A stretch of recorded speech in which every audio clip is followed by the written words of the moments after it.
लाठी गोली की सरकार है बिहार में। लाठी गोली की जो सरकार है, लाठी डंडे के सहारे उन आवाज को दबाना चाहे। केंद्र में जो भी सरकार है सत्ता से बाहर करने का काम करे। भारत बंद का असर इस कदर को देखने को मिला है कि पुलिस प्रशासन के ऊपर ही लाठीचार्ज हो गया है। जी हाँ, आज इस खास मुद्दे पर हम बातचीत करने के लिए हमारे साथ मौजूद है आरजेडी के प्रवक्ता अरुण यादव सर। तो अरुण जी, जिस तरह से लाठीचार्ज बीते दिन जो हुई थी और लाठीचार्ज में एसडीएम सर के ऊपर ही लाठीचार्ज पुलिस प्रशासन के द्वारा कर दिया गया, क्या लगता है पुलिस प्रशासन और प्रशासनिक विभाग में इतनी बड़ी चूक और इस भगदड़ में एसडीओ साहब को ही लाठी चल गई है, क्या कहेंगे? देखिए, ये संजोग कह सकते हैं, लेकिन ये तो लाठी गोली की सरकार है बिहार में। डबल इंजन की सरकार है, एनडीए की सरकार है।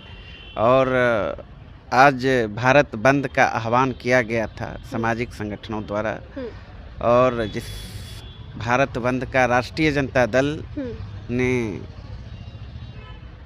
नैतिक रूप से, सैद्धांतिक रूप से समर्थन करने का काम किया।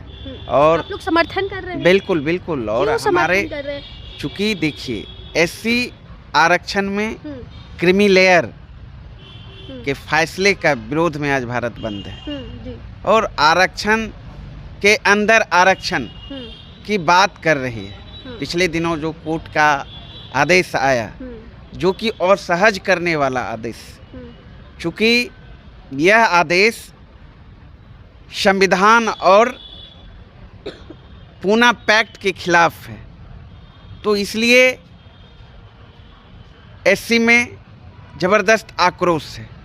और ऐसी ही क्या, अति पिछड़ों का ये जो भारत में सरकार बैठी है केंद्र में नरेंद्र मोदी जी की, वो तो कंप्लीट मुख्य रूप से आरक्षण विरोधी सरकार है, संविधान विरोधी सरकार है। सुशासन की सरकार है बिहार में, सुशासन बाबू नहीं, ये कहने का है सुशासन, और कहने का तो भारतीय जनता पार्टी एनडीए के जो भी घटक दल हैं वो कहते हैं हम बाबा साहब को मानते हैं, उनके द्वारा बनाए जो रचित संविधान है उनका सम्मान करते हैं। लेकिन देख रहे हैं लगातार बाबा साहब द्वारा बनाए गए संविधान निहित जो भी बातें हैं उस पर हमला कर रही है। कौन कर रही है हमला? केंद्र में बैठी सरकार, नरेंद्र मोदी जी की सरकार, नीतीश कुमार जी। दरअसल यहाँ पे तो बिहार में लगातार वृद्धि हो रही है, हमेशा हर जगह पे काम किया जा रहा है। काम की बात ना, आरक्षण के खिलाफ में आप देखिए ना, 17 महीनों की महागठबंधन की सरकार थी, और उस सरकार में हमारे नेता आदरणीय तेजस्वी यादव जी डिप्टी सीएम थे, और उस सरकार ने जाति आधारित गणना कराने का काम किया। जाति आधारित गणना उपरांत आरक्षण का दायरा बढ़ाया गया, पिछड़ों का, अति पिछड़ों का, दलितों का, और उन बढ़ाए गए आरक्षण के दायरे को भारत सरकार को भेजा गया कि आप भाई संविधान के 9वीं अनुसूची में इसे शामिल कर दीजिए, और ताकि किसी तरह का कानूनी अड़चन नहीं लग पाए। 8 महीना से अधिक हो गया, उन्होंने संविधान के 9वीं अनुसूची में नहीं डालने का काम किया। यहीं तक ही नहीं, बल्कि जब राष्ट्रीय जनता दल के राज्यसभा सांसद राज्यसभा के अंदर सवाल उठाने का काम किया तो खारिज करने का काम किया भारत सरकार ने।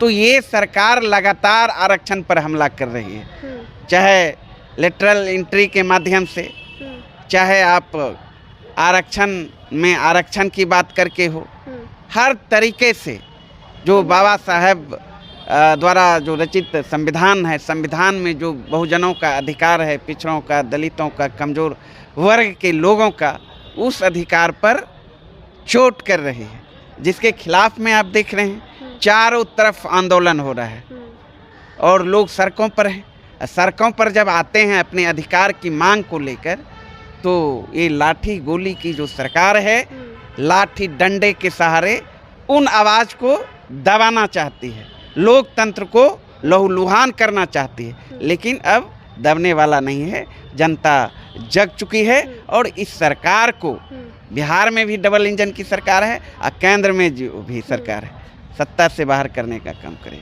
चलिए, तो आपने सुना कि किस तरह से आरजेडी के प्रवक्ता अरुण यादव कह रहे हैं कि जो दबाने का काम केंद्र में बैठे सरकार और बिहार में सरकार कर रही है, उनको सत्ता से हटाने का यह लोग काम करेंगे। आपको क्या लगता है, हमें कमेंट बॉक्स में अपनी ओपिनियन दे दीजिएगा और ऐसे देश दुनिया की तमाम खबरों के लिए हमारे चैनल को भी सब्सक्राइब कर लीजिएगा। बहुत बहुत धन्यवाद।